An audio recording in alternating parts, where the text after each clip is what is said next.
Bueno, mucho comentario aquí en la mesa, ya empezamos, ya tomamos las riendas del seminario, de la mesa. Sí, es que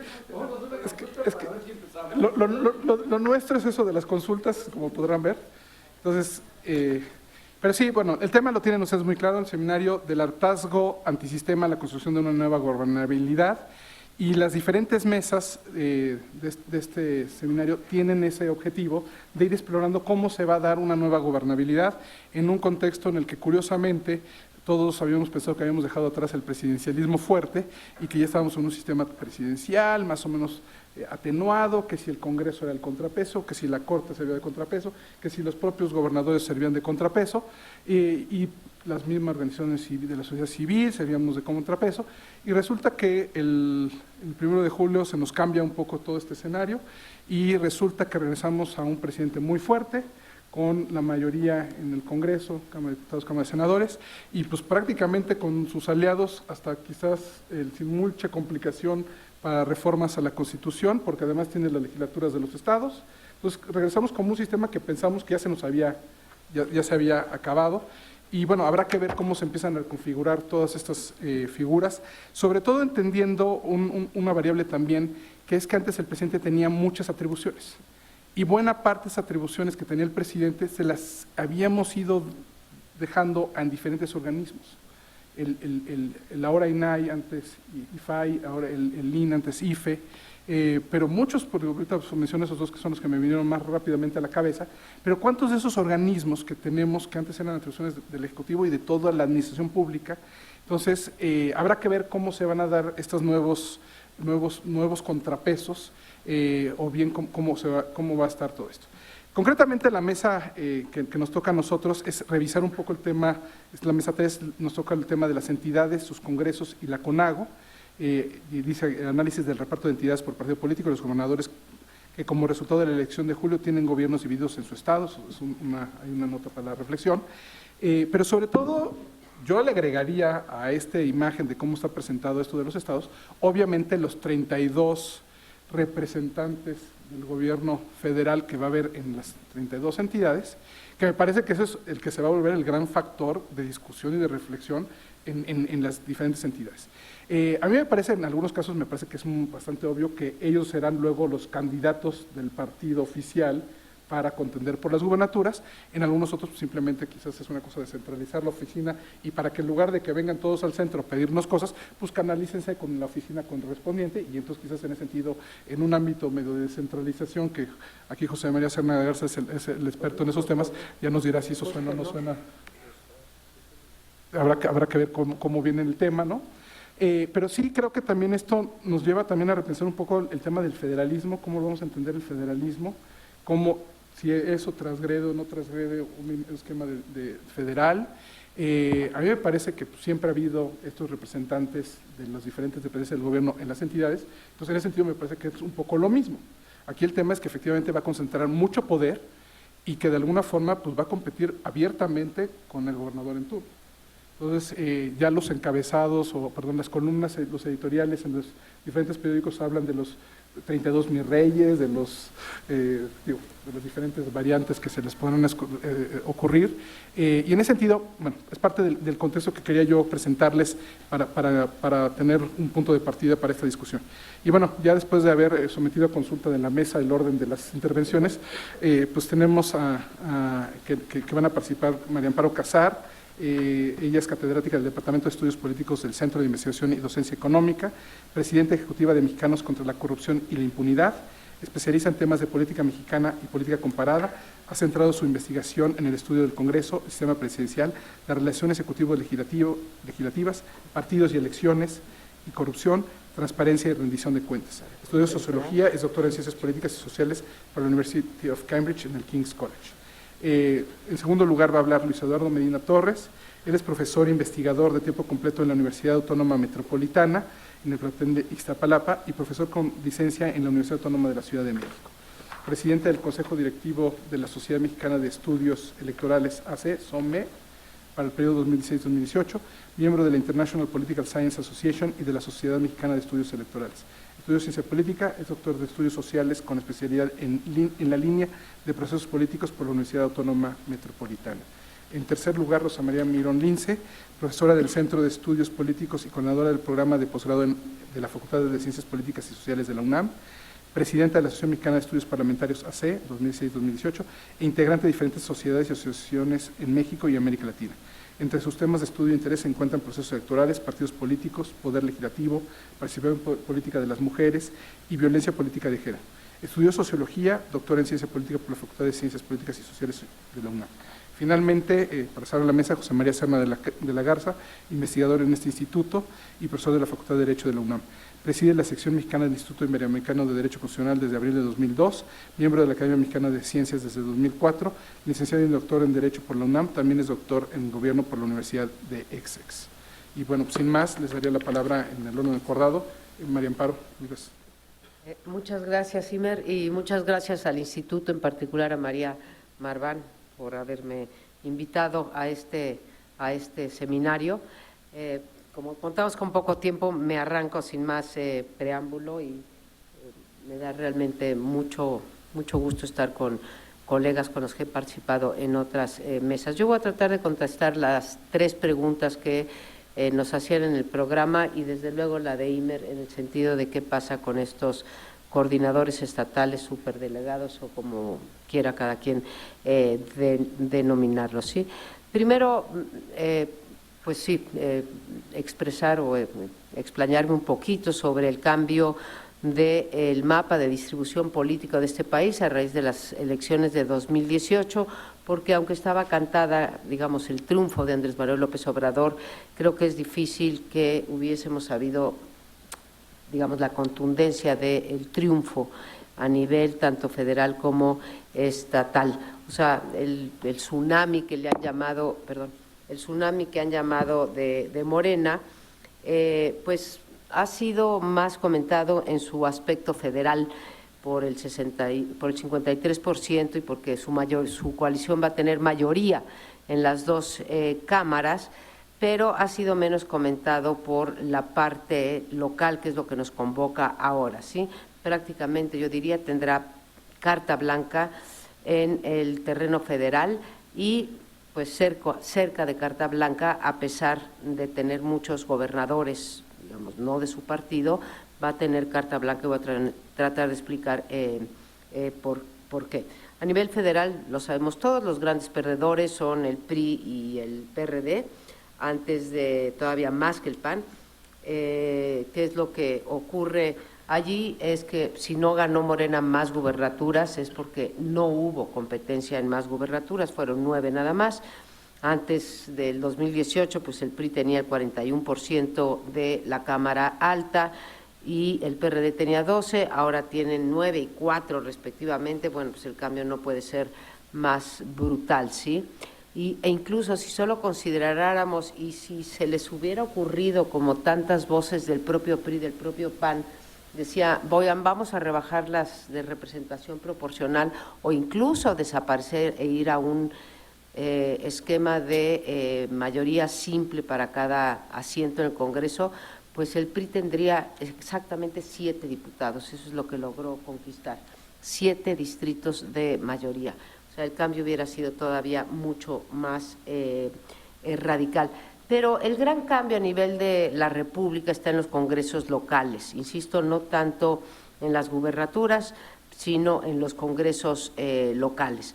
Antes de las elecciones del 2018, el PRI tenía mayoría en 17 de esos congresos locales, el PAN tenía mayoría, el PAN o alguna de sus coaliciones, 12, el PRD 2, y Morena sí tenía una mayoría, que era la mayoría de la Asamblea Legislativa de la Ciudad de México. Y en 2018, pues esto es lo que provoca la concurrencia, hubo elección en 26 entidades de la República, de las cuales Morena obtuvo la mayoría en 19. Ahora estaban peleando todavía el Estado de México, pero vaya, tendrá entre 18 y 19 estados. Y el PAN se quedó con mayoría en 4 estados, en 4 congresos locales, la coalición PAN-PRD en 2, la coalición PAN-PRD-Movimiento Ciudadano en otros 2 y PAN-Movimiento Ciudadano en 1, ¿no? Ahí sí el PRI es absolutamente el más derrotado porque se queda con 3 congresos de mayoría, Coahuila, Yucatán y Quintana Roo. Esto nunca se había vivido en el caso de el PRI. Y la de los gobernadores, pues ya lo conocen, sigue teniendo el PRI más gubernaturas que nadie, con 12, y después así se van distribuyendo entre el PAN y sus coaliciones, y en realidad el PRD se queda nada más con una gubernatura que ya no estaba en juego, que es la de Michoacán. Pero esta es la aritmética. Antes de ver el impacto político, quisiera detenerme un momentito en el impacto económico, que es muy fuerte. Si lo vemos en términos de pesos constantes y sonantes, ¿qué es lo que ocurrió? Solamente considerando gubernaturas, quiero insistir en que se pelearon nada más 9 y de esas 9 se llevó 5 Morena, pero Morena pasará de controlar ningún presupuesto estatal, o sea, 0, a tener en sus manos 500,000 millones de pesos, que es el equivalente al 25% de todo el presupuesto de las entidades. De ese tamaño es el cambio. Y voy a decir por qué me estoy fijando también en la parte presupuestal, que dirían, bueno, ¿y qué nos importa? Nos importa. Ahora, si considero la mayoría a nivel estatal, que tiene la mayoría legislativa en los congresos locales, puede redireccionar el erario desde la confección de los presupuestos locales, y esto me daría, según mis cálculos, en que va a tener en sus manos más de 1.4 billones de pesos, o sea, 70% de la bolsa que representan los egresos o el gasto que hacen las entidades. Insisto, ¿por qué hablo de esta parte económica? Pues porque economía y política están necesariamente vinculadas, y el control del dinero es también control político. ¿Qué cambia?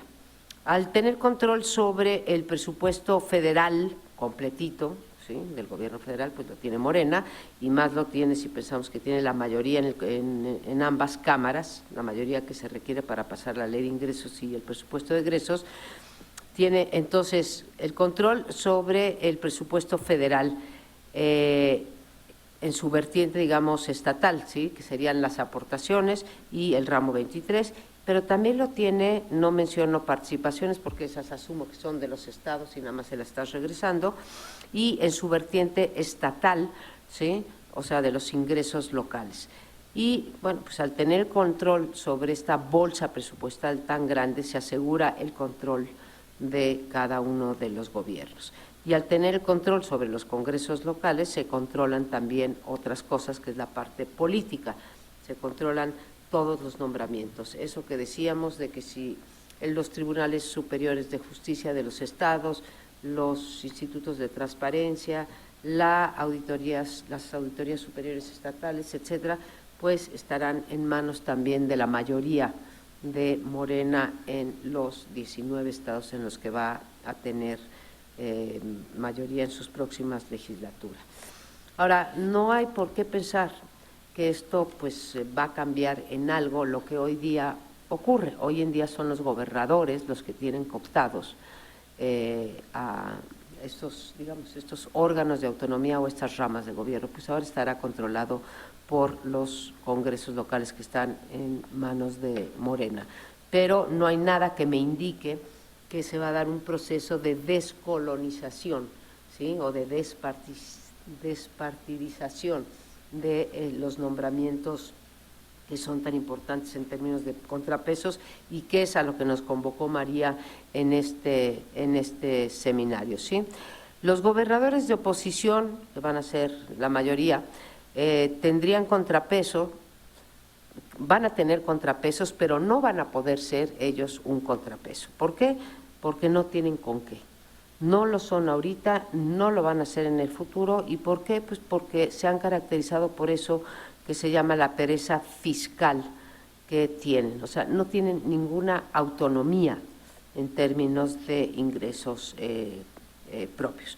y los gobernadores que ganó Andrés Manuel López Obrador, pues menos autonomía van a tener porque pues, saben que ganaron a partir de la votación o del efecto de arrastre que tuvo Andrés Manuel López Obrador. De hecho, si ustedes se fijan, que tanto cacareamos la participación del 63% es muy curioso, pero en aquellos estados donde era más fuerte el PRI o era más fuerte el PAN, la tasa de participación, no traigo aquí las tablas de todo, pero la tasa de participación baja sensiblemente, incluso en Guanajuato, donde es el único estado donde no ganó López Obrador.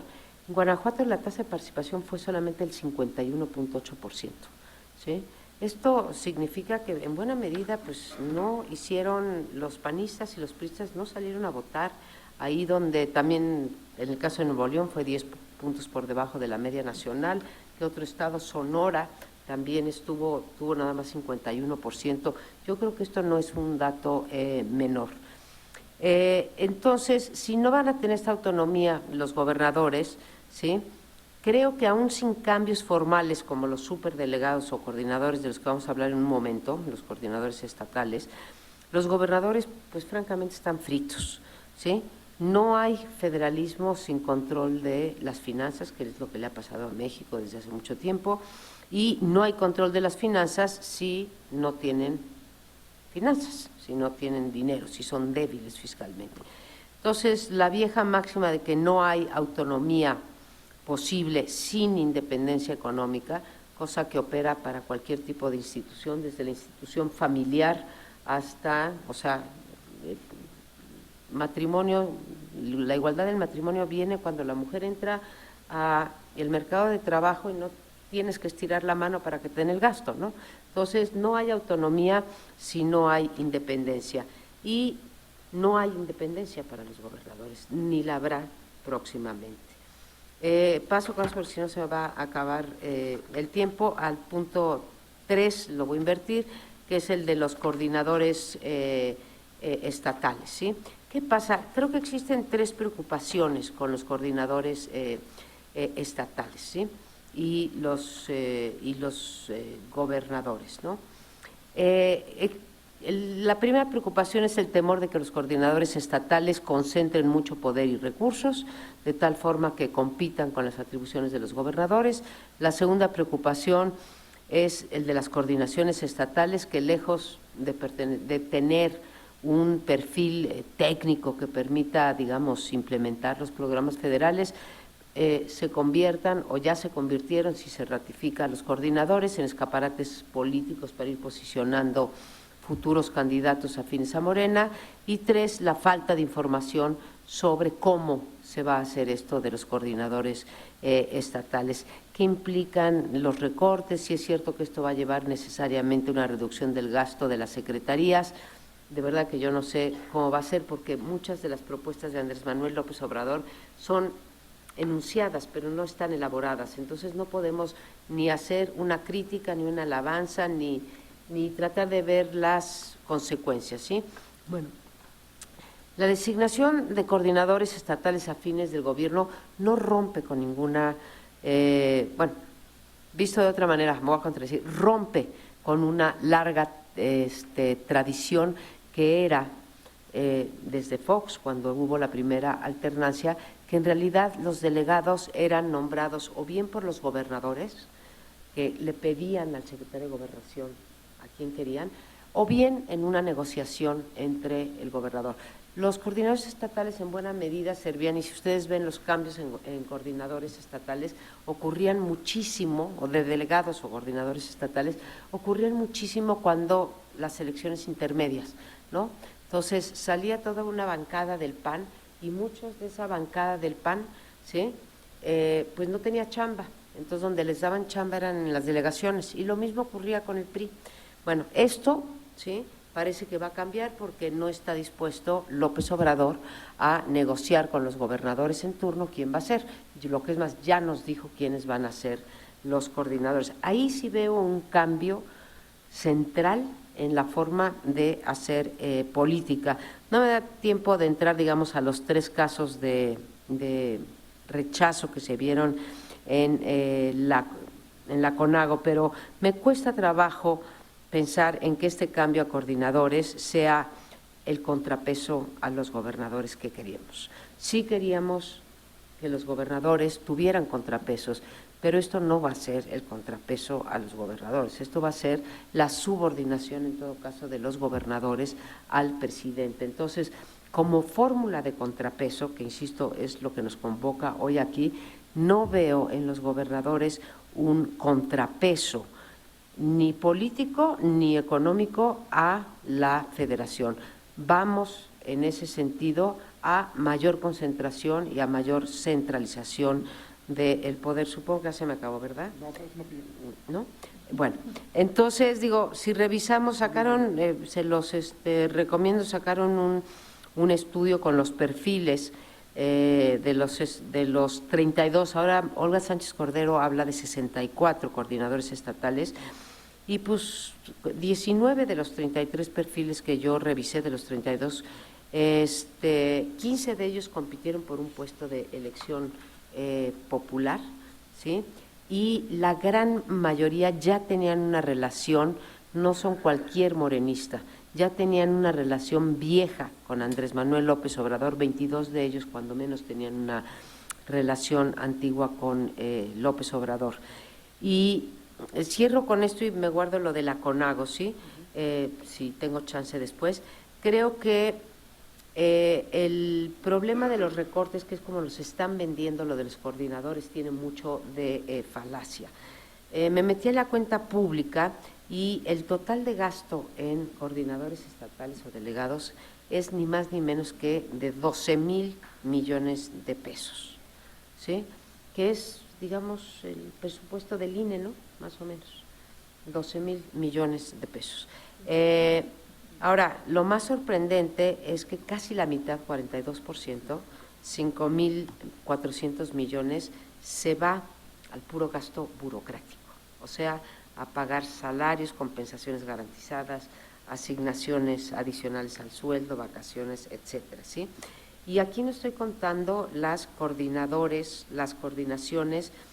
secretariales, pues en todas las secretarías hay el coordinador de delegados, el más importante quizá es el de Sedesol. Sin contar eso, estamos hablando de 12,000 y 42% es para los delegados, se va en lo que se llama la partida 1,000. Entonces, la pregunta es, ¿qué significa poner en manos del presidente a los incondicionales? Ahora sí del presidente, ni siquiera de los secretarios, porque lo de las delegaciones estaba muy descentralizado. Digamos, no era la oficina de la presidencia la que nombraba a los delegados, era cada secretaría que los mandaba. Ahora son menos, pero a quien le van a responder es al presidente. Gracias, gracias por la tolerancia. No, gracias, María Amparo. Digamos, obviamente son muchos temas y yo no pienso comentar en todos. Me gustaría nada más resaltar uno, además de que ya quedó claro que el CONAGO queda pendiente para una pregunta, digamos. A mí me llama mucho la atención esta parte del 63%, que es la votación nacional, pero esa está en el rango de las votaciones nacionales que hemos tenido en elecciones presidenciales. Promedio exacto. Pero sí me parece muy revelador este dato que apuntas de que hubo estados donde estuvieron un poco abajo de lo que históricamente habían estado. Entonces, sí hubo algunos piquitos, ¿no? Pero en el total quedó muy parecido. Entonces, sí me llama mucho la atención ese fenómeno de cuál fue parte del fenómeno, el hartazgo político, el verse muy rebasados. Entonces, como estas otras dinámicas de entender qué pasó ahí, porque además me encantó que todo el mundo sentimos que había mucha más gente votando. Pero eso fue por parte del fenómeno de tener todas las elecciones en un mismo lugar, y eso me daba la impresión que había más cola, que se veía mucha más cola, y eso era creo que una cosa que deformaba en la percepción. Pero el 63 me parece que está en ese rango muy centrado, pero sí capto que algo pasó, y creo que tenemos que explicarlo en los diferentes estados, porque sí creo que hay como muchas variables diferentes, ¿no? Entonces, muy interesante ese punto también. Sin más, Luis Eduardo Medina Torres. Gracias, María Fabiola, al Instituto. Miren, yo preparé una presentación intentando ser muy concisa. La ventaja de muchas de las cosas que voy a decir es que ya María Amparo lo dijo telegráficamente, entonces me va a ayudar a poner los datos en contexto en lo que yo intento avanzar con más bien una idea conceptual para que nos quedemos claros en esto. Miren, El tema del seminario tiene que ver con gobernabilidad y esto, para poderlo traducir al orden subnacional, lo que yo intenté señalarlo era esta idea entre gobiernos divididos y gobiernos unificados, ¿no? Esta distancia, si el Ejecutivo y el Legislativo son de la misma fuerza política o son diferentes, y también si se pueden convertir en algo que para la teoría política se vuelve importante, que son jugadores de veto, ¿no? Esta idea de poder parar iniciativas, ¿no? El argumento sartoriano de que los partidos que cuentan son solamente aquellos que pueden hacer coalición o chantaje, ¿no? Esto que es el centro nodal del asunto. Con estas ideas conceptuales es con lo que habría que comenzar. En México, la discusión de gobernabilidad ha estado centrada en dos elementos. Uno que se ha llamado excesiva fragmentación y polarización, esto es no tener una mayoría unificada, el caso de la Cámara de Diputados y del Senado de la República desde 1997 hasta ahora, hasta 2018, 21 años, es un ejemplo claro de ello, frente a la idea de tener gobiernos divididos donde no hay una mayoría unificada. El resultado de 2018 es claro, nos va a llevar a mayorías unificadas. Ya María Amparo lo adelantó, los grandes perdedores son, no sé si por acá se alcanza a ver, sí, el gran perdedor en un lado es el PRD y el otro gran perdedor es el PRI. No digo, esto está claro en términos de la composición. Ojo, cuando vemos el triunfo de Morena, nada más hay que tomarlo en un matiz. Bueno, tiene 5 porque empezó en 0. Entonces, evidentemente es el gran ganador porque no había nada. Traducido, si hubiera ganado 1 o 2, de todas maneras sería un gran ganador. A veces creo que nos vamos con esta falsa impresión de lo que significa. Y Movimiento Ciudadano gana en un estado importante como es Jalisco. Yo aquí es claro que no hay una conformación unificada, aunque en el matiz es totalmente cierto, hoy que no tenemos ningún partido político es mayoritario en las gubernaturas del estado, de los estados. Fíjense, de todas maneras la suma de estos dos siguen siendo más que la suma de todos los demás.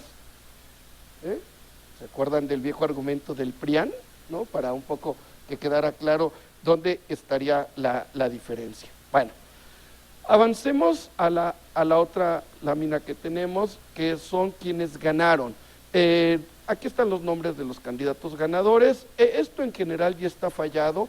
Hay un par de asuntos que están en impugnación que podrían cambiar.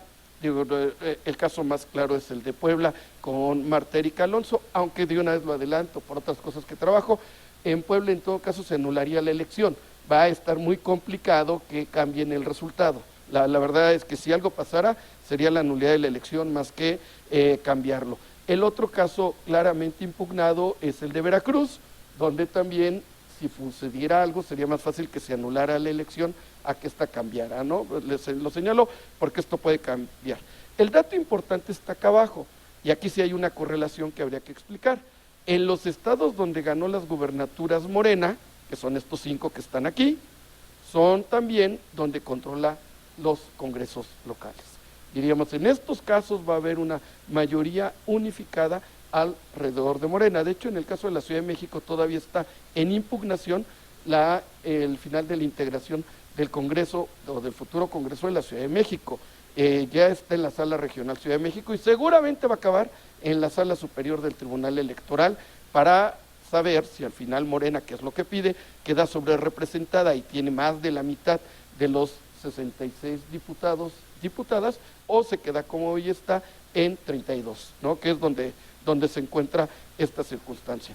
Ojo, este sí es el dato, los lugares donde ganó Morena las gubernaturas, también ganó los congresos, pero no fue así necesariamente en los otros lugares donde no ganó, ¿no? La lámina que sigue tiene que ver con los congresos de los estados.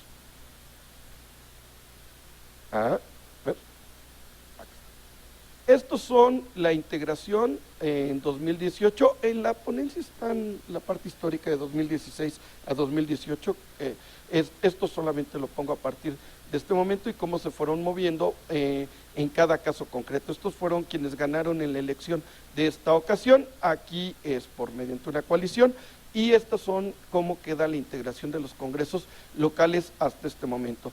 Es claro que Morena tiene una mayoría suficiente y ahora diríamos en términos de malas noticias, como decían Dvorak y el propio Luis Carlos Ugalde, ahora es que para reformas constitucionales incluso tienen la mayoría de los congresos locales para poderlo hacer, o sea, no solamente casi cuentan con la mayoría calificada en el Congreso de la Unión para hacerlo, sino también en los casos locales. Ojo, y aquí lo digo de una vez, todos los casos locales van a acabar en impugnación en el Tribunal Electoral, ¿eh? Todos los que se han resuelto ahorita están caminando para allá, porque sí hay un problema sobre el asunto de la sobrerepresentación. Esto sería lo primero que habría que pensar para adelante. Ya creo que tenemos que abandonar la fórmula de este sistema mixto yuxtapuesto combinado. La verdad es que vamos caminándole más bien hacia una fórmula de proporcionalidad, porque nos metemos en estas locuras de que esto termina siendo sobre y subrepresentado. Solo lo señalo a partir de que los 25 casos que se fueron a la elección van a acabar ahí, en la Sala Superior del Tribunal Electoral, por esta circunstancia. Los casos más interesantes, evidentemente, son donde la coalición de Morena será mayoría en los congresos y los estados que son gobernados por el PRI, por el PAN y por el PRD. Estos son los casos más interesantes de gobiernos subnacionales divididos. Caso contrario, fíjense, el PAN sigue controlando sus bastiones. Esto también habría que revisarlo casuísticamente o estado por estado para que quede claro. El PAN sigue controlando Aguascalientes, Chihuahua, Guanajuato y Querétaro. Y de la mano con ello tiene gobierno unificado en Baja California, Tamaulipas y Nayarit. Por cierto, para los que hablaban de la reserva histórica del PRI, pues ya solamente quedan 2 estados donde esto ha sucedido. Uno es chiquitito, que es Campeche, aunque con una importancia estratégica hoy fundamental, es la parte de la sonda petrolera de este país, y otro que el año pasado fue fuente de polémica y de gran dificultad, incluso de carácter jurisdiccional, como fue Coahuila.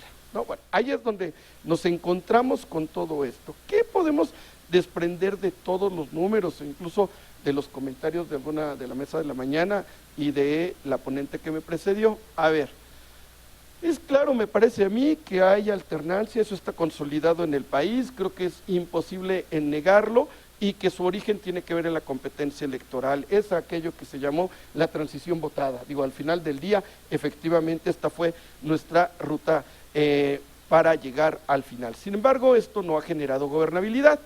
En los casos de gobiernos unificados, lo que hemos encontrado son prácticas muy de carácter patrimonial, esta idea, como lo que señala la estafa maestra, o investigaciones presentadas el año pasado de cómo ha habido una corrupción en finanzas públicas locales espantosa y que tienen que ver con asignaciones directas del gasto. Caso contrario, en donde se han presentado gobiernos subnacionales divididos, lo que ha aparecido constantemente es fragmentación. Los 2 elementos socavan a la gobernabilidad. Es un problema de un claro equilibrio dificultoso. No hay que generar ni tanta concentración como para volverlo patrimonial, como tampoco hay que generar tanta fragmentación para no generar acuerdos. Ahí es donde hemos vivido. Una nota del periódico lo dice, creo que hoy claramente, y de alguna manera los comentarios de María Amparo Casar anterior lo señalan. Los estados prefieren endeudarse que recaudar. O sea, ese es un verdadero dilema. Prefieren ser irresponsables en términos de finanzas públicas, que tiene que ver con la recaudación, y prefieren entregar como empréstito, como garantía de los préstamos, las participaciones federales, que es frecuentemente lo que hacen, para poder pagar las nóminas. Luego, pues esta figura que en mi opinión tiene muy poco sustento y que no es nada nueva, un poco la dejé ahí a propósito para que quede claro, hay como buena parte de lo que el gobierno electo ha dicho, un argumento central que es ahorrar recursos. ¿Se acuerdan de Dante que el camino al infierno está empedrado de buenas intenciones? Bueno, eso pareciera que es esto. Vamos a ahorrar dinero, saquemos la tijera, pero ¿no sería más bien el bisturí para saber qué es lo que hay que cortar? Esta figura nueva de delegados presidenciales, yo lo que le observo son 2 grandes problemas. Uno es de carácter histórico. En la posrevolución existieron jefaturas políticas, y eran las que supervisaban a los gobernadores y los nombraba directamente el presidente de la República. Esto pareciera más esa vieja historia de los 20 de hace un siglo, o sea, del siglo XX por revolucionario mexicano, que del siglo XXI. Esa es una primera cuestión, es una viejísima figura que nosotros ya conocemos. La otra, con los pocos datos que tenemos, es que estos delegados se van a hacer de manera directa responsables de los programas sociales. Es lo que ha dicho el gobierno electo. Bueno, si esto es así, entonces ya no va a haber ninguna mediación, ni nacional ni subnacional, o sea, no pasará por los congresos, ni tampoco por gobernadores o presidentes municipales, ¿eh? Es una relación jerárquica y directa en ese sentido. No va a haber veto posible en esa estructura. Este país dice que por definición es constitucional, aunque la verdad es que más bien parece un estado unitario. En la mesa hay un experto en eso y por allá veo también a Daniel, ellos que sean los que hablen sobre eso, pero a mí me parece que más bien ajustemos la realidad con respecto a las definiciones constitucionales. Pareciera que este caminito va para allá. Por cierto, lo mismo diría para el régimen municipal, ¿no? Para que quede claro.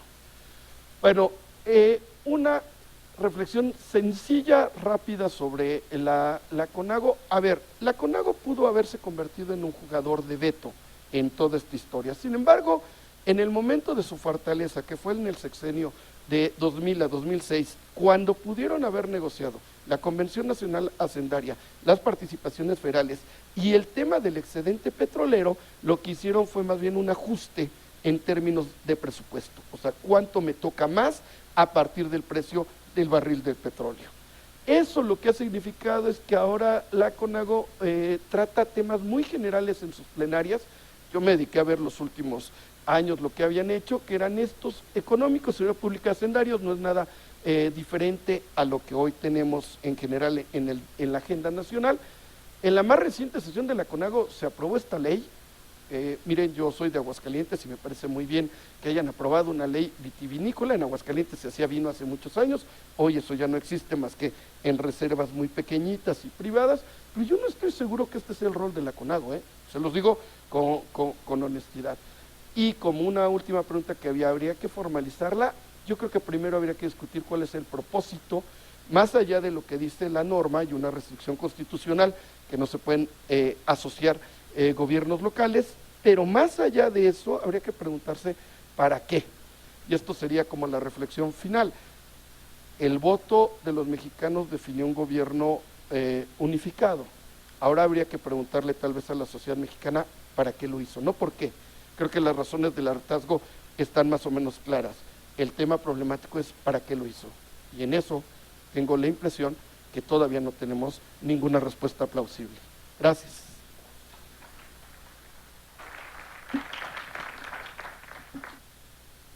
Muchas gracias a Luis Eduardo Medina Torres. Digamos, a mí sobre todo esto, que nos recordaras lo de las jefaturas políticas, sí me parece como un dato muy sugerente por la, digamos, sí, como que esa imagen, ¿a quién le responden, no? No le responden al Estado, ¿no? Sino que responden desde el centro. Entonces esa no es un modelo que en ese sentido al menos parecería ser federal, ¿no? Entonces pues suenan como más bien disruptores, pero bueno, habrá que ver cómo más los empezamos a procesar, porque sí, todavía no nos queda muy claro qué van a hacer, ¿no? En estos datos de los gobiernos divididos y los unificados, me parece muy sugerente, o habrá que meterle muy fino, a ver a quiénes les arrebataron, y básicamente mi recuento fue que fue al Verde, Chiapas, al PRD, Ciudad de México, Morelos y Tabasco, y a Veracruz al PAN. Entonces, y bueno, a quienes se los arrebataron, pero también en los congresos cómo estaban las composiciones, para también ahí tener un estudio más profundo de la idea. Bueno, sin más, Rosa María Mirón Lince.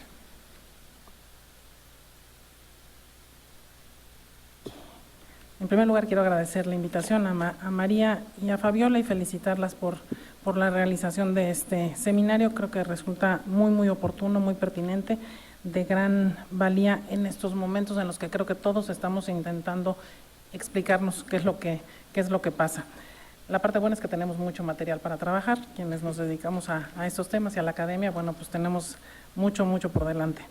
Yo quiero concentrarme, bueno, quiero dar una entrada general y luego concentrarme en hablar de la CONAGO. Creo que ya se dijo aquí cuáles son las características en las que nos encontramos ahora, aun cuando se nos sentenció que no debíamos de hablar de resultados electorales, creo que inevitablemente tenemos que hablar de ese 53% y la mayoría en las dos cámaras del Congreso, la mayoría en los congresos locales. Es inevitable tomarlo en consideración para hacer esta interpretación de la realidad que hoy enfrentamos.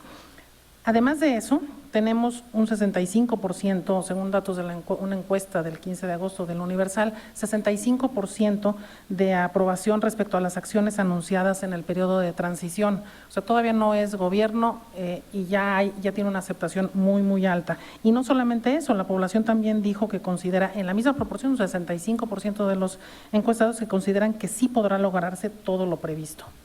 Entonces, lo que nos encontramos hoy es con una nueva realidad, con un presidente hiperpoderoso, con la facilidad o el control de contar con las dos cámaras, insisto, del Congreso, la mayoría en los congresos estatales. Esto le permitirá, desde luego, modificar leyes, paquetes económicos, en fin, hasta modificaciones constitucionales eventualmente, pero sobre todo con el apoyo de la ciudadanía. Tiene un respaldo inusitado como nunca antes, frente además a un desafecto particularmente marcado hacia la administración saliente. Optimismo y esperanza, parece que eso es lo que priva en todos los ambientes. Sin embargo, cuando uno se pone a pensar o a reflexionar sobre ciertos datos como los que han mencionado aquí María Amparo y Luis, parece que resulta uno un poco anticlimático, porque se trata de que todos somos, todo va a salir muy bien. El optimismo es enorme. Creo que este optimismo es cierto, eso existe. Sin embargo, ¿por cuánto tiempo más habrá este ambiente de festividad? ¿Hasta dónde será posible controlar? ¿Hasta dónde le va a alcanzar esta fuerza al grupo gobernante? Ya no solamente a Andrés Manuel, sino al grupo gobernante, para seguir satisfaciendo estas expectativas sociales. De hecho, ya hay varios datos que llaman la atención y que pudieran ser indicadores de algo que pudiera venir. Las declaraciones del subcomandante Marcos ya reapareció y ya dijo, y no está totalmente convencido de lo que está haciendo Andrés Manuel. En el caso de los atencos también hay ahí un punto en el que no están totalmente de acuerdo ni respaldando, es un sector y más íntimo hacia él, hacia su grupo, pues lo que pasó en Morena, en el Congreso de Morena el fin de semana pasado. Claramente no hay un control, sí se vieron las diferencias. Claro, ahorita están embelesados y fascinados con todo el poder que tienen, hay muchísimos cargos para repartir y eso no deja de ser un plus, pero también hay grupos con intereses diferentes que, si bien es cierto que ya por decreto están prohibidas las tribus, para no vaya a ser que les pase lo mismo que en el PRD o los grupos, ¿no? El caso es que sí existen grupos distintos. Andrés Manuel, por otro lado, dice que él va a cumplir con todas las promesas de campaña, pero al mismo tiempo no va a ser el poder de los poderes y no va a someter a nadie, ¿no? Ya dijo que iba a respetar a Celina después de las declaraciones o a la Corte, o en fin. Es claro que hoy lo que tenemos es un grupo López Obradorista muy empoderado y un presidente electo más empoderado, yo creo. Ha medido muy bien sus fuerzas y las reuniones y los grupos con los que se está reuniendo y cuál es el mensaje que se está dando a cada uno de ellos. Y ahora sí ya paso a hablar de la CONAGO, porque me llama particularmente la atención que una vez ya como presidente, no, era virtual presidente electo, el 12 de julio, buscó él a los gobernadores a través del presidente de la CONAGO, el presidente en funciones, que es Manuel Velasco ahorita, para tener una reunión con ellos. Tuvo una reunión con ellos, estableció ciertas condiciones, pero en general los escuchó a todos. O sea, él lo que hizo fue abrirse y escuchar a todos. Y no solamente eso, por segunda ocasión el próximo lunes tienen otra reunión con él. Me llama la atención que no ha sido de repetir reuniones con los distintos grupos con los que se reúnen, con los empresarios, ya se reunieron, pero fue antes creo que fue antes de la elección, si no tengo mal, o sería otro caso. No es frecuente que lo haga y me llama la atención. Quisiera poner yo en contexto para ver qué tanto puede funcionar como contrapeso esta conferencia, que no es ni organización ni es nada muy concreto, es algo bastante gelatinoso en cuanto a forma, pero que tiene un peso real, me parece, en términos políticos y de organización. No hay que olvidar, y quiero, porque además de veras dices, y eso sentimos que estamos descubriendo muchas cosas, y al final cuando uno voltea la mirada apenas a unos años atrás, vemos que los nombres se repiten y las figuras políticas siguen siendo los mismos. Todos recordamos aquellos tiempos de Zedillo de los 90, cuando la sana distancia establece una relación sui generis con los gobiernos estatales, trata de imponer, y el incidente aquel muy famoso con Madrazo, el pleito Madrazo versus Zedillo, que no llegó a mucho y que limitó ya la posibilidad, la capacidad del presidente frente al poder, a un gobernador, un poder estatal. Se dan una serie en los 90, rápidamente, se dan una serie de alternancias, hay mayor competitividad, hay mayor, bueno, obviamente en esos momentos ya también la Cámara, el PRI pierde la mayoría en la Cámara en 97, pero desde 89 que el PAN gana Baja California, se vienen en cascada una serie de alternancias, Guanajuato, Chihuahua, Baja California otra vez en 95, y Guanajuato otra vez en 95, Jalisco por el PAN, luego en 97, Nuevo León y Querétaro para el PAN, Distrito Federal para el PRD, 98, Aguascalientes,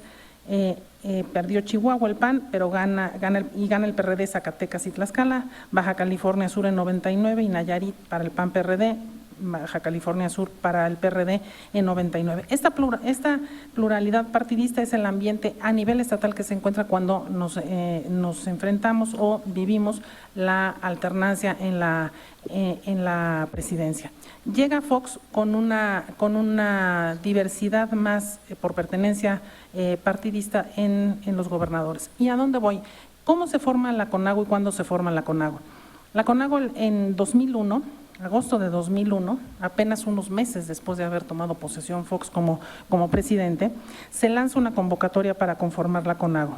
Antes se habían agrupado los gobernadores perredistas, hasta entonces 4, que quienes creen que eran Andrés Manuel López Obrador, Ricardo Monreal, Leonel Cota y Alfonso Sánchez Anaya. Ellos son los que fue a instancias de Alfonso Sánchez Anaya, en realidad es a Sánchez Anaya a quien se le ocurre la idea de organizar, siguiendo el modelo de la NGA, de la Organización de Gobernadores Gringos. Él tenía esta idea desde mucho antes de ser gobernador y decía que hacía falta este tipo de organización en el país. La empieza a trabajar y la echa a andar, claro, cuando las condiciones, obviamente las condiciones financieras para los estados se ven castigadas por las decisiones que toma el gobierno federal, y con un gobierno federal, obviamente, que encabezado por Fox y que llega sin una mayoría de gobernadores. Los panistas eran muy pocos, y los panistas de hecho no forman parte de la CONAGO. Primero, dicen esto textualmente: los ciudadanos gobernadores en la convocatoria, en su calidad de titulares legítimos del Poder Ejecutivo y en su entidad y conscientes del mandato que representan, proponen impulsar a la brevedad los trabajos necesarios para construir de manera unificada una visión federalista de la nación. Los gobernadores continuarán comprometiendo su voluntad política para que, sin distinción de su origen partidista, se avance en la consolidación de un genuino federalismo que propicie un mayor equilibrio entre los 3 órdenes de gobierno. Claro, ellos buscan agruparse e invitan a los priistas que se habían quedado huérfanos, obviamente en ese momento, y se unen. Los panistas no tienen permiso entonces o autorización, no tienen la venia de Fox para formar parte, y organizan sus reuniones aparte, los gobernadores panistas, unas 2 o 3, y después se fusionan finalmente viendo que esta es la forma. Lo que motiva básicamente el lanzamiento de esta organización es fortalecer al federalismo, pero obviamente buscando el otorgamiento de mayores facultades tributarias a las entidades federativas y municipios para promover, como decía Luis, una reforma hacendaria integral que fortaleciera ese federalismo, y desde luego con la intención y la urgencia de incrementar los ingresos fiscales en los 3 órdenes de gobierno. El punto era justamente los recursos, no era un perfil político, ellos lo que iban era organizarse justamente para hacer presión política de manera que tuvieran acceso a mayores recursos. Y las condiciones, las circunstancias de los mercados petroleros les favorecen. A un año de creada la CONAGO, ya se crea en 2002, a un año de creada, se da justamente esta situación de bonanza por los excedentes petroleros. La negociación a la que llegan con Fox en ese momento es que 50% de los excedentes petroleros se canalizarían hacia los estados para que fueran destinados a obras de infraestructura. El destino de estos recursos, bueno, pues ya es bastante incierto, poco claro, en fin, pero esto es lo que los inspira. ¿Qué pasa después? Muy brevemente, el sexenio de Fox es una estira y afloja de la CONAGO frente a Fox. Mantienen una independencia claramente y con personalidades que llaman mucho la atención y que dirigen mucho los destinos de la CONAGO, básicamente estos cuatro gobernadores, y se suman algunos priistas también como oposición. Cuando llega Calderón a la presidencia, la relación con la CONAGO cambia radicalmente de forma de actuar, y lo que sucede es que hay enfrentamientos mucho más frontales con Calderón, y se decide, en particular con sus secretarios de gobernación, se decide que no lo van a invitar a las reuniones de la CONAGO. Entonces, la presencia del presidente en las reuniones de la CONAGO era solamente por invitación expresa, lo cual habla de cierta independencia. Todo esto porque digo, ¿hacia dónde podemos imaginarnos la CONAGO ahora? Cuando llega Peña Nieto, él había sido miembro de la CONAGO los 6 años previos como gobernador del Estado de México, y así como Andrés Manuel fue el gobernador estrella en la CONAGO durante el sexenio de Fox, que fue el jefe de gobierno, porque se creía que iba a ser presidente, en el siguiente, bueno, era Peña Nieto el gobernador estrella, porque se creía, como fue, que iba a ser presidente. Entonces sí hay un alineamiento y hay un liderazgo real de uno de ellos. La etapa cuando asume la presidencia Peña Nieto, la CONAGO pasa de ser de un contrapeso, pasa a ser un soporte de la presidencia, y pierde totalmente la autonomía, y sí, decaen los temas de interés y cualquier cosa que pudiera molestar al señor presidente, quien además asiste a todas, hasta ahora ha asistido a todas las reuniones de la CONAGO que se han realizado durante su periodo. Esta es la CONAGO que está hoy. Insisto, que yo creo que Andrés Manuel, porque la conoce desde su nacimiento, no puede minimizar la posibilidad de organizarse. Creo que además es el único reducto que les queda al PAN y al PRI, o a los gobernadores panistas y priistas, de tener cierta presencia a nivel nacional. La integración, como ya se decía aquí, son 12 panistas, 12 priistas, 3 que andan solitos por ahí, Bronco, Independiente, uno, Michoacán, del PRD, y Jalisco, de Movimiento Ciudadano. Estos, bueno, van a jugar como les convenga. Y 5 de Morena, justamente, que además en estas condiciones y esta distribución, así como los otros números tampoco se van a mover, estos números tampoco se van a mover. El próximo año hay elección de gobernador solamente en Baja California. Probablemente después de más de 30 años, probablemente el PAN pierda, y supongamos que gana Morena, tendrá 6 gobernadores. En el siguiente año, en el 20, no hay elección de gobernador. Entonces, este es el cuadro, esta es la alineación, digamos, con la que se va a ir el gobierno de López Obrador de aquí al 21. Creo que esto es un dato importante para tener en cuenta, y que definirá justamente la forma en la que él establezca la relación con ellos. Gracias.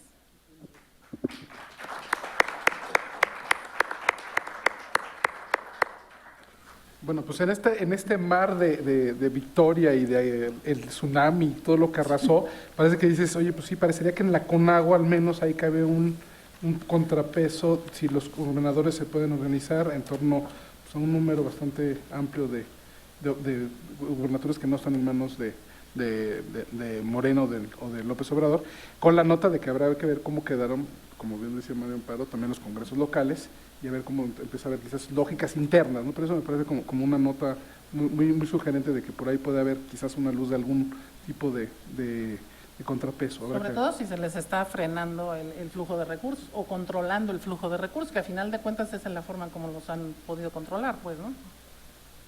Pues muy bien. José María Serna.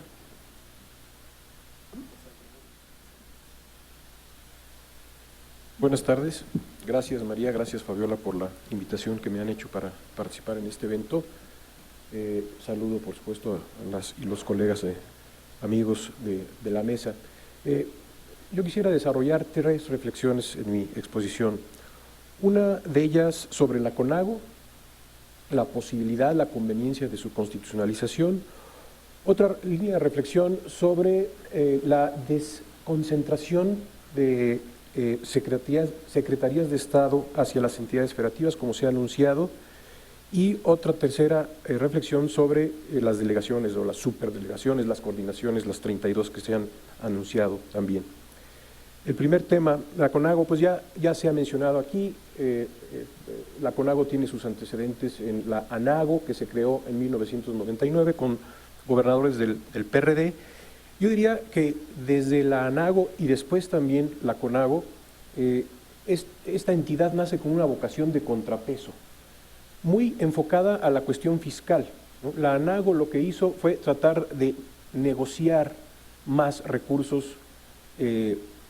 federales, presionando al Ejecutivo, presionando a la Secretaría de Hacienda para que así fuera, y tuvo un resultado esa presión, a pesar de que eran nada más 4 gobernadores. A raíz de ese proceso de negociación surgió el programa de apoyo y financiamiento a entidades federativas, que es lo que luego se convirtió en las aportaciones federales para entidades federativas y municipios, que es el ramo 39 del presupuesto de egresos de la Federación.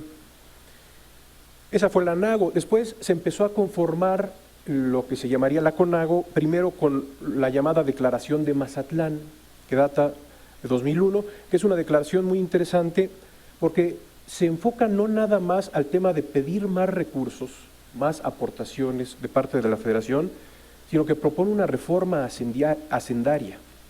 Ese documento de la Declaración de Mazatlán, creo yo, está conectado con la Convención Nacional Hacendaria que se dio años después. Entonces, no nada más pedir más recursos, sino hacer una revisión del esquema, incluso se propone en ese documento una reforma al esquema hacendario, y no nada más eso, sino que se propuso un órgano nuevo, se le llamó algo así como la Comisión Federal de Presupuesto, Financiamiento y Gasto Público, que sería una instancia en donde participaría el Ejecutivo Federal y los gobernadores de los estados, pues, digamos, como un espacio de negociación, no nada más en la cuestión del reparto, sino todo el proceso fiscal en su conjunto. Ahí todavía no existía con la Declaración de Mazatlán la CONAGO. La CONAGO comienza a existir a partir de la Declaración de Cancún. La Declaración de Cancún se da en 2002, ahí se crea la CONAGO, en donde no participan primero todos los gobernadores, son nada más 20 gobernadores, los del PRI y los del PRD, como ya se dijo aquí, lo dijo Rosa María, los del PAN se agregaron hasta 2003, cuando asiste Fox, y junto con Fox asisten el resto de los gobernadores, panistas. No hay mucho tiempo, pero bueno, a lo que quiero llegar es que la CONAGO sí puede ser un factor de contrapeso bajo las nuevas condiciones. Creo que en esa línea convendría, yo no sé si haya las condiciones, pero convendría pensar en su posible constitucionalización. Incluso en algún momento se hizo una consulta a este instituto para ver si convenía o no, en qué lugar de la Constitución se podía ubicar y con qué configuración normativa se podría introducir a la CONAGO, y nuestra conclusión, aquí está también Daniel Barceló, que participó en ese proceso, fue que sí convenía, y que incluso el artículo en donde podría incluirse la base constitucional correspondiente sería el artículo 120, ¿no? Con funciones consultivas, con la posibilidad de emitir recomendaciones no vinculantes. Esa sería, digamos, su característica principal. Yo diría, sí puede convertirse en un factor de contrapeso, pero también tiene que buscar nuevas funciones la CONAGO. No puede quedarse en lo que ha hecho hasta ahora, que es emitir declaraciones muy generales acerca de ciertos temas limitados de la política nacional. Yo creo que un buen modelo para la CONAGO podría ser lo que mencionó también Rosa María, la Asociación Nacional de Gobernadores de Estados Unidos, que no es el único modelo, hay otros modelos, pero este es el más cercano. ¿Qué es esa asociación? ¿Qué hace? Digamos, representa la voz colectiva de los gobernadores en temas de política nacional en los Estados Unidos. Es un mecanismo, esto es muy importante, es un mecanismo para compartir mejores prácticas o buenas prácticas en temas de política pública. Es un mecanismo de coordinación horizontal. Si se meten incluso a la página de esta asociación norteamericana van a ver un montón de estudios técnicos acerca de qué es lo que podrían hacer los estados de la Unión Americana para resolver diversos temas de las materias que quieran, de educación, de medio ambiente, estableciendo como mapas de actuación buenas prácticas que podrían seguir los estados. Claro, para hacer esos estudios técnicos se necesitan expertos, se necesita dinero, se necesitan recursos que los estados en lo individual a lo mejor no tienen, pero que los gobiernos en conjunto sí pueden tener para tener sus propios estudios y no depender, estudios y diagnósticos y no depender de los que vengan de la federación. El segundo tema, rápidamente, es el de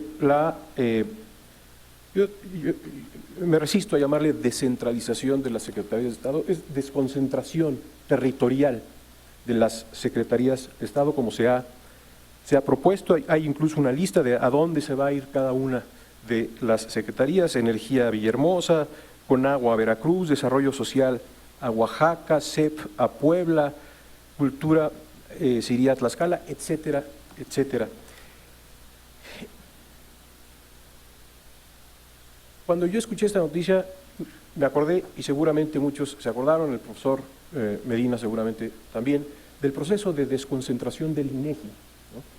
que se dio en los años 80, 85, 86, y yo me puse a buscar información, cómo es que se dio ese proceso de desconcentración. Y hay mucha información, la verdad es que di rápido con esa información. Hubo criterios, ¿no? Primero, ¿qué criterios son los que se iban a utilizar para tomar una decisión de ese tamaño? Criterios como cuáles son las prioridades del desarrollo urbano nacional, cómo encaja un proceso de desconcentración en un plan de desarrollo urbano nacional. Criterio de respeto a los equilibrios regionales, cómo va a impactar el pasar, no una secretaría, el INEGI chiquito, cómo va a impactar en los equilibrios regionales. Análisis de la capacidad de absorción, estudios sobre ciudades medias, consulta a los gobiernos estatales. Esos son los criterios centrales de ese proceso de desconcentración. Luego se empezaron a considerar opciones con mucho cuidado, ¿no? Se descartaron ciertas ciudades como Monterrey y Guadalajara, descartadas, ya son polos muy concentrados. No vamos a pasarles más problemas de más concentración.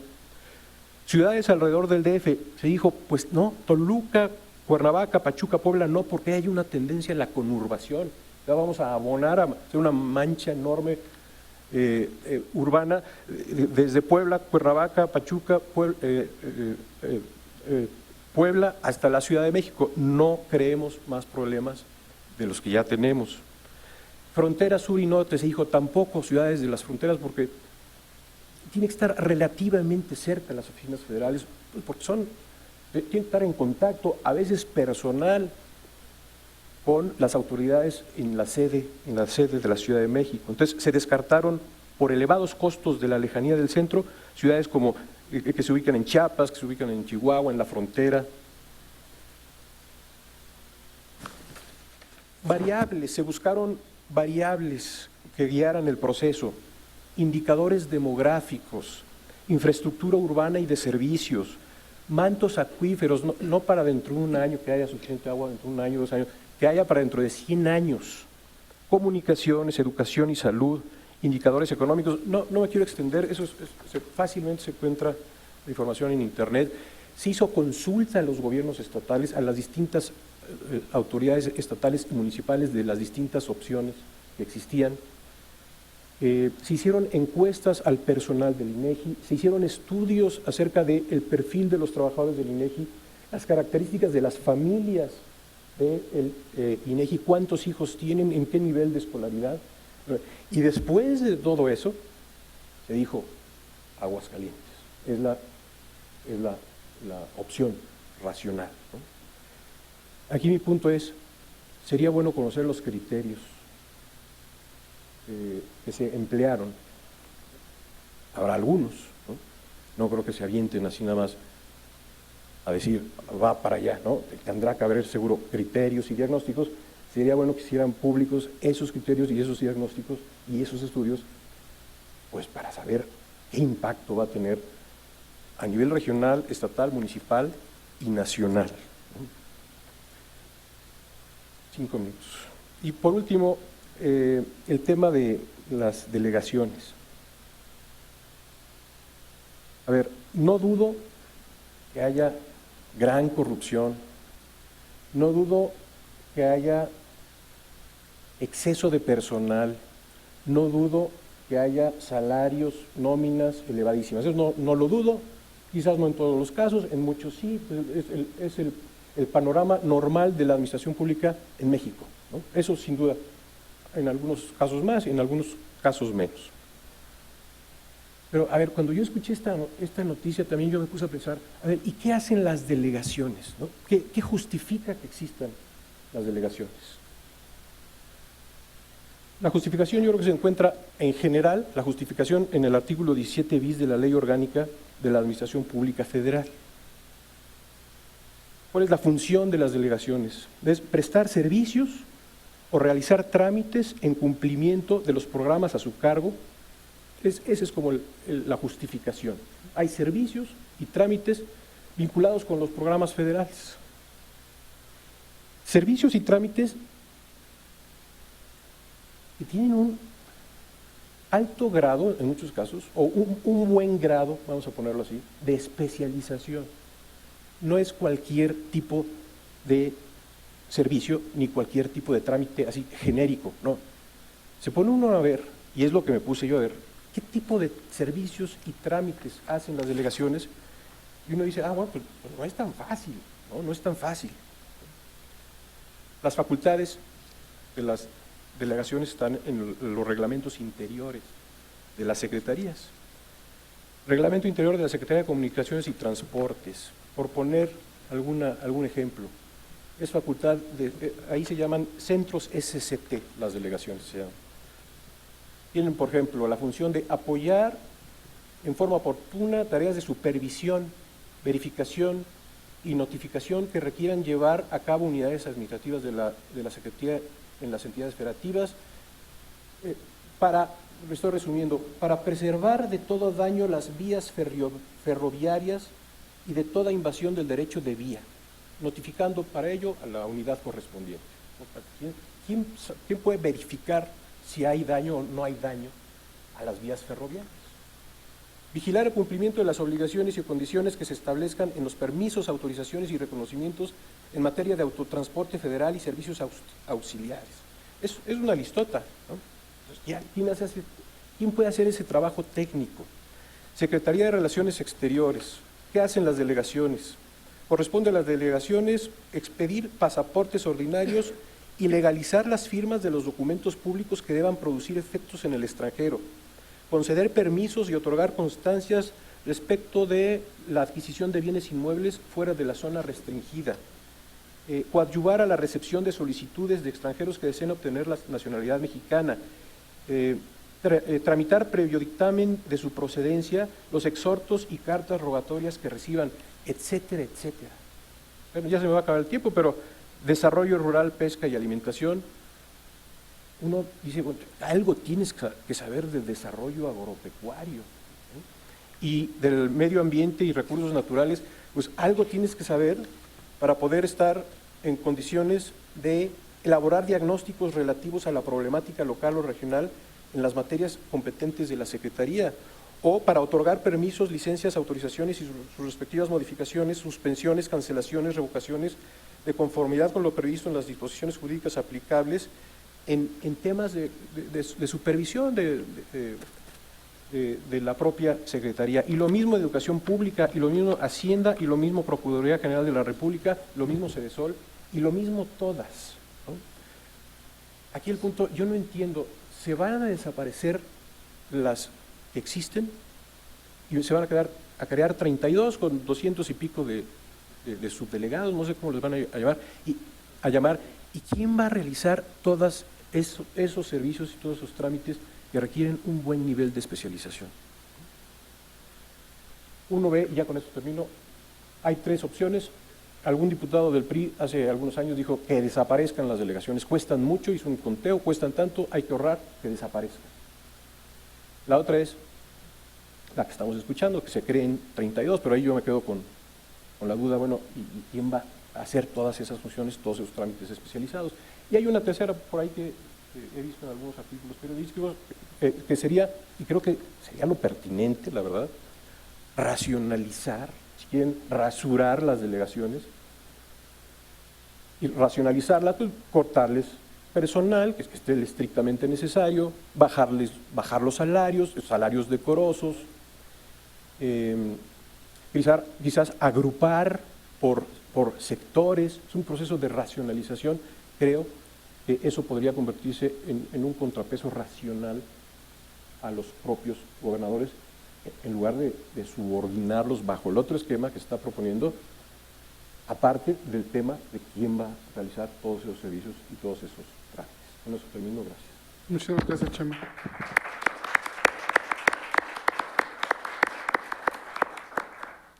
Oye, digamos, muy interesante cómo lo pones, que podemos aprender de la experiencia previa, en el caso del INEGI, ¿no?, de Aguascalientes, y cómo se hizo esa, como pareció, cómo vamos a hacer las demás, ¿no? Pero sobre todo esto último con lo que terminas también me parece muy sugerente de cómo las atribuciones que eventualmente tenían esos delegados, pues no eran cualquier cosa, no eran de, pues simplemente es una oficina central donde vas a presentar quejas, yo las canalizo y las mando a la Ciudad de México, sino que era atender cosas técnicas, diferentes aspectos técnicos que variaban, como lo señalas muy bien, en diferentes materias, pueden ser muy diversos, ¿no? Y en ese sentido, bueno, creo que es muy claro ahí la discusión. Habrá que ver en qué quedamos, si desaparecemos las delegaciones como las entendíamos, creamos las nuevas, y si eso quiere decir que absorberán a algún personal que esté por ahí, si que nos quedamos con algunas funciones, como dices tú, la tercera opción podría sugerirnos, ¿no? Bueno, tengo ya algunas de las preguntas que han ido llegando a la mesa. Y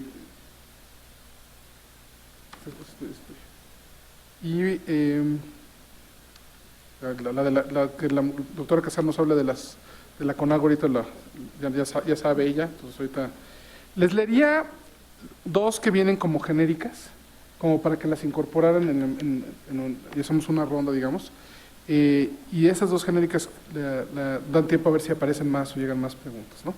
Entonces, a la mesa, la expectativa del nuevo gobierno 2018-2024 anima a la concreción.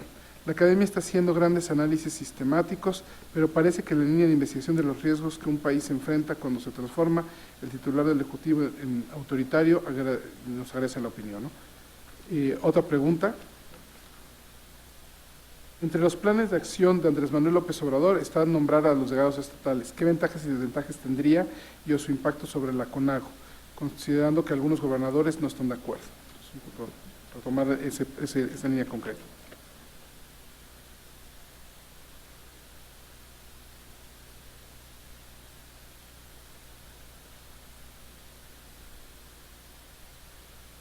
Y Luis tiene por ahí una y María tenía otra por ahí.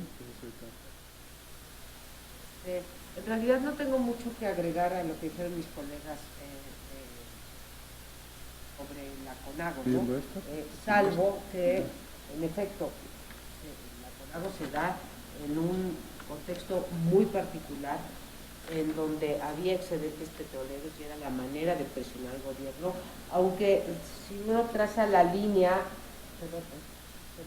si uno traza la línea de cuándo empezaron a subir, digamos, las transferencias, no lo estoy usando técnicamente transferencias, las transferencias, la cantidad de dinero, la cantidad de recursos a los estados, comenzó en 1997 con Zedillo, no comenzó con Fox, pero Fox sí le dio un estirón, porque Fox encontró en realidad con un Congreso dividido, ¿sí?, sin mayoría ni en el Senado ni en la Cámara de Diputados, y pensó que la única manera de darle mayor gobernabilidad a su gobierno era a través del apoyo de los gobernadores, mismo que consiguió a cambio de enormes recursos transferidos sin ninguna rendición de cuentas. Creo que ahí está la clave. No es el problema de transferirle a los estados, sino transferirlos sin pedir nada a cambio. Ya no digas que hicieran un esfuerzo fiscal, sino que cuando menos rindieran cuentas de los recursos y, como decían, pues era la mitad, era de los excedentes, no de los ingresos, era de los excedentes petroleros, la mitad de los excedentes petroleros. Ahora, la CONAGO en realidad nunca fue una fuerza creo yo, de oposición realmente al presidente, porque no se negociaba en bloque. se negociaba, salvo los proyectos que querían en materia de la nueva coordinación hacendaria. Ellos, creo, Chema, que no querían mayores facultades hacendarias, lo que querían era mayor dinero. O sea, dinero sin tener que pagar el costo de cobrar los impuestos, ¿sí? Entonces, si uno revisa, hay como 11 impuestos de carácter local, uno conoce muy poquitos, pero pasa con esos que no se cobran. Pasa lo mismo que con la tenencia, una vez que dejó de ser un impuesto federal y pasó a ser un impuesto estatal, la mayoría de los estados o no lo cobran o lo cobran con muchos descuentos, por eso placas de Morelos, por eso placas incluso del Estado de México, donde la tenencia es mucho más baja. Entonces, en este país, con las disparidades regionales que hay, y que no es lo mismo el gobernador de Chiapas que el gobernador de Nuevo León, pues había intereses demasiado dispares y no teniendo el respaldo jurídico que Chema el doctor Serna se pregunta si se le debería de dar, también como dice Rosa María, un respaldo jurídico, ¿sí? Como detrás de la NGO, que es la Organización Nacional de Gobernadores en Estados Unidos, podría ser, pero yo no la veo como contrapeso al Poder Ejecutivo, porque para hacer contrapeso hay que tener fuerza, para tener fuerza hay que tener una hacienda pública robusta, para tener una hacienda pública robusta hay que cobrar impuestos, y para cobrar impuestos no solamente necesitas capacidades, sino que necesitas la voluntad de ser impopular, porque cobrar impuestos no es popular. Entonces, esa sería mi opinión sobre la CONAGO, que contesta también la pregunta de Daniel Alberto Hernández Fuentes, ¿sí? Pues para hacer un contrapeso, como lo dije, lo primero es tener independencia económica. Yo creo que los gobernadores en este país se han dedicado a reclamar facultades para sí mismo y arrancarle, digamos, facultades a la Federación, más bien para recibir todavía más recursos. Esta cosa de las facultades concurrentes, revisen cualquier cuenta pública, la federal y de los estados, y van a ver que la concurrencia está en efecto en la Constitución, pero cuando te vas a los presupuestos, pues la concurrencia es como de 90% contra el 10%, si acaso. Entonces, quieren más facultades, pero no quieren tener que hacer el esfuerzo que conlleva tener esas facultades. Y de haber ganado López Obrador, ¿existiría Morena? Pues no, yo creo que… no, nombres, perdóname. No, dice de haber ganado López Obrador en 2006, existiría Moreno, ¿no? Así está, pues no, yo creo que incluso, pero creo que es en este caso ya irrelevante el nombre. Si se hubiera quedado él en el PRD, no se hubiera sentado el PRD en el pacto, no hubiera habido el desprendimiento de López Obrador, o sea, sería un Morena con otro nombre, pero con las mismas prácticas y las mismas divisiones. Creo que la gran diferencia es en Morena es que hasta hoy, aunque tenga razón la argumentación de Rosa María, hasta hoy no han aflorado realmente las diferencias porque están en la borrachera del triunfo. El PAN era un partido unificado hasta que empezó a ganar poder. Entonces, cuando hay un pastel para repartir ya no somos tan hermanitos. En la pobreza, pues ya somos todos hermanitos, pero ya cuando hay que repartir ya no nos gusta tanto eso. Entonces, yo sí preveo que se fortalezca a través de las estructuras nacionales, pero aflorarán, como siempre que hay un pastel, las diferencias para tener una mayor proporción del pastel, y la otra pues de la de cuatro. ¿Y no?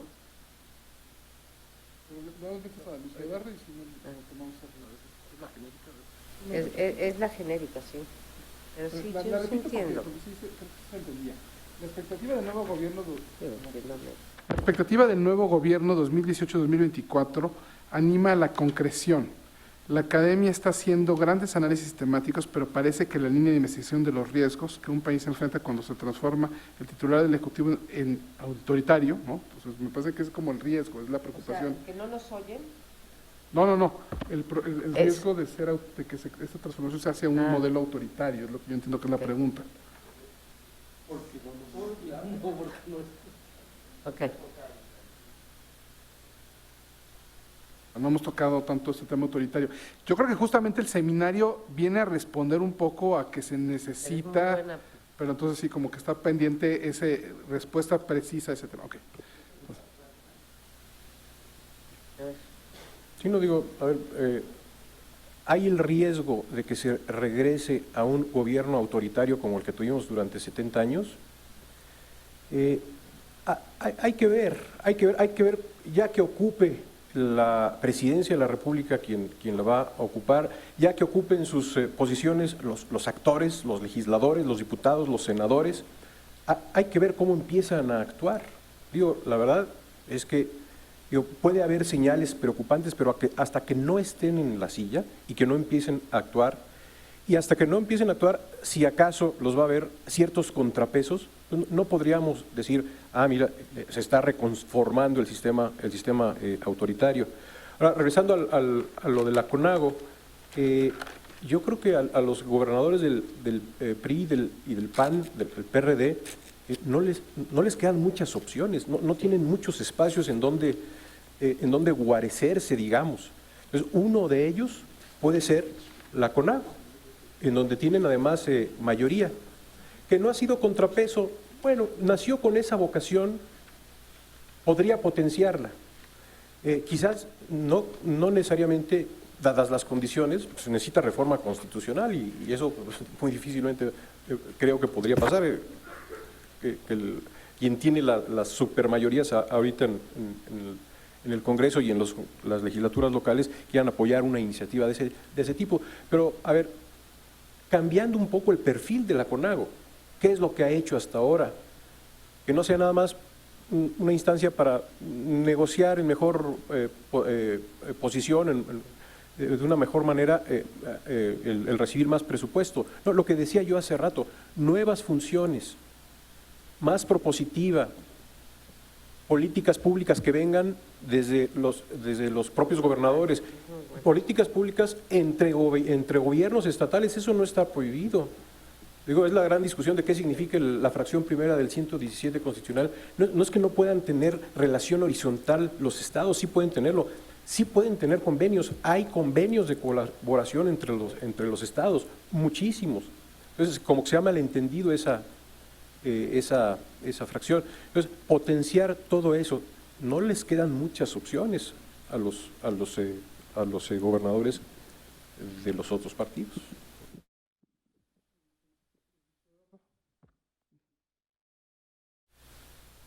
Gracias. A ver, iba a ir en un orden distinto, pero un poco por lo que se ha suscitado. En la consulta de la mesa seguiré ahí. A ver, nada más, yo ahí sí pondría un matiz. Es cierto, no tienen mucho espacio los gobernadores de PAN y del PRI, pero ojo, los panistas en general controlan los estados donde están, y son 12. Y son los estados del norte, noreste de este país, quitando Nuevo León. Diríamos son en términos de ingresos y de gasto la región más fuerte del país.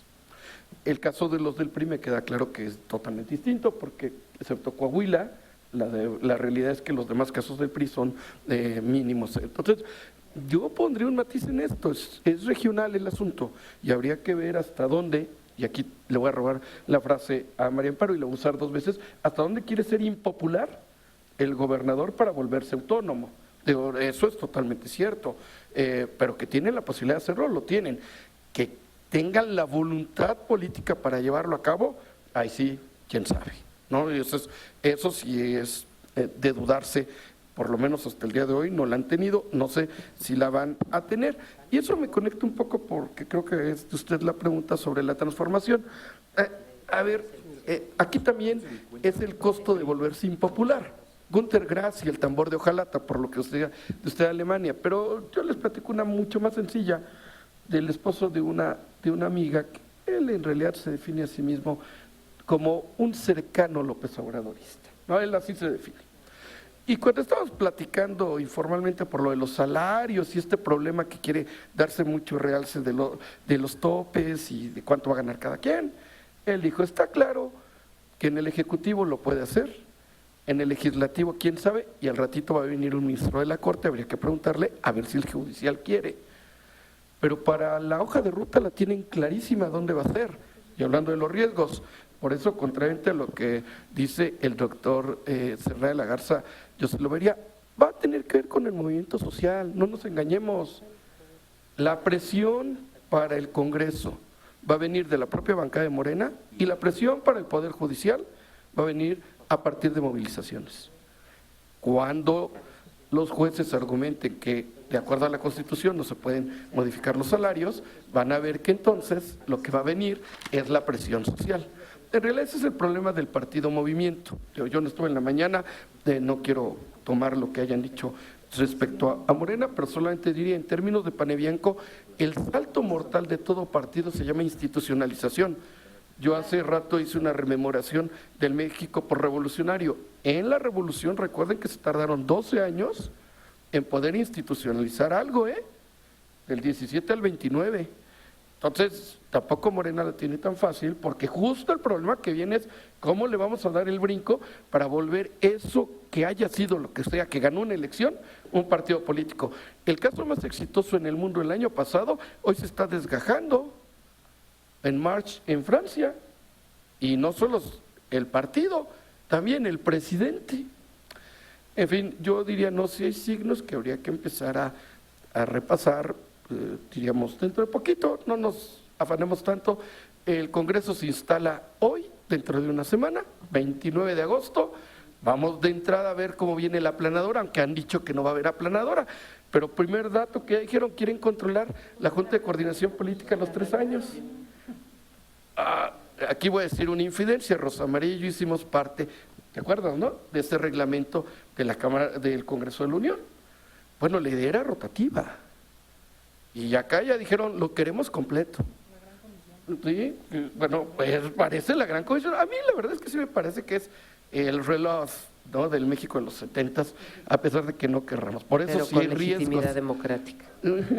Pero con legitimidad democrática, claro. esa es la diferencia. No, bueno, con competencia. Por eso cuando decían en la mañana que no era hegemónico es correcto. En realidad, en términos sartorianos es un régimen de partido dominante. No, digo, perdón, ya sé que luego los politólogos somos muy como puntillosos para decirlo así.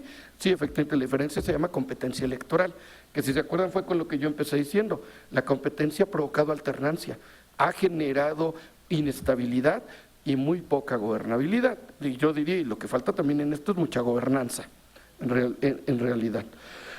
Bueno, voy con la pregunta específica que le agradezco a la profesora Laura Flores sobre, le voy a cambiar, yo estoy muy desafecto en llamarle eso candidaturas ciudadanas, en realidad son candidaturas sin partido, justo por mi argumento de Panebianco de la estructura para poder tener una competencia. Mire, no me dejó su correo, pero aprovecho para decirlo como comercial, el próximo mes en algún libro que también participamos, Rosa María y yo, de investigaciones sociales, yo presento un artículo sobre esto. A ver, le digo en resumen, ¿qué pasó? Nada, el caso más competitivo en todo el país es el de Jalisco, en donde quedó en tercer lugar la fórmula del Senado, que por lo cual no alcanzó a obtener un espacio.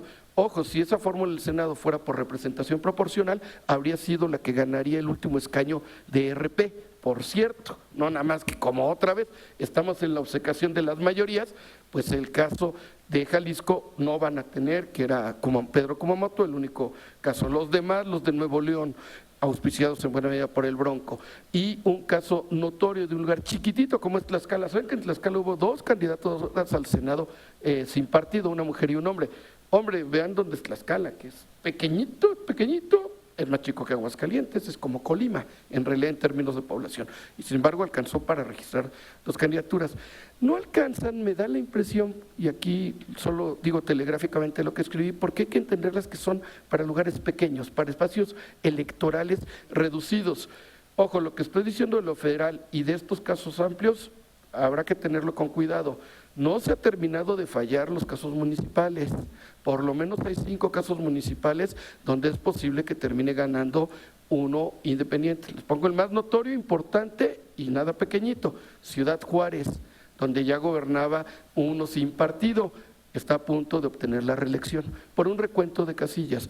Esto todavía no está cerrado, pero confirmo lo que les había dicho, sirven para los casos locales. Creo que estamos muy equivocados, hacia arriba son más una válvula de escape, un mecanismo para poder sacar pues cierta parte del desafecto y del descontento social con las élites partidarias. Para eso, si funcionar lo que explica Nuevo León en 2015, si hubiéramos querido ver muchos casos más, ahora no va a hacer esto en específico. Y si la pregunta también, aunque no lo mencione, tiene que ver con los casos presidenciales, habría que ver que eso era francamente complicado, por no decirlo imposible. Termino con una frase por esta pregunta, con la candidata que hubo en la Ciudad de México, que me tocó estar en 2 foros con ella, y que empezaba diciendo algo que era un poco obvio, pero creo que pintaba el asunto. Pues yo vengo a estos foros porque yo quiero aprender, yo no sé nada y lo que estoy es aprendiéndolo todo. Y era quien intentaba gobernar la Ciudad de México vía sin una postulación partidaria. Bueno, permítanme la broma internacional porque se le dijeron a Donald Trump, ¿no? Lo peor en política es un aprendiz, sinceramente, ¿no? Y de verdad, eso sí es de lo más complicado. Y eso también lo digo por la futura bancada mayoritaria en el Senado y en la Cámara de Diputados, a ver, hay algunos con altísima experiencia. ¿Quién va a presidir la mesa de decanos? Pues Porfirio Muñoz Ledo. ¿Quién más van a estar ahí? Ifigenia Martínez. Y nada más no está Jiménez Espriu, pues porque va a ser el secretario de Comunicaciones, sino él sería el tercero. El otro va a ser Pablo Gómez. Y en el Senado va algo similar. Claro, van a presidirlo todos los grupos con mucha experiencia, pero después de eso hay un grupo enorme, un vacío de personas que no tienen ninguna experiencia parlamentaria. Yo sí veo señales de robo a Gunter Grass. El gris a veces se pone más negro. Gracias.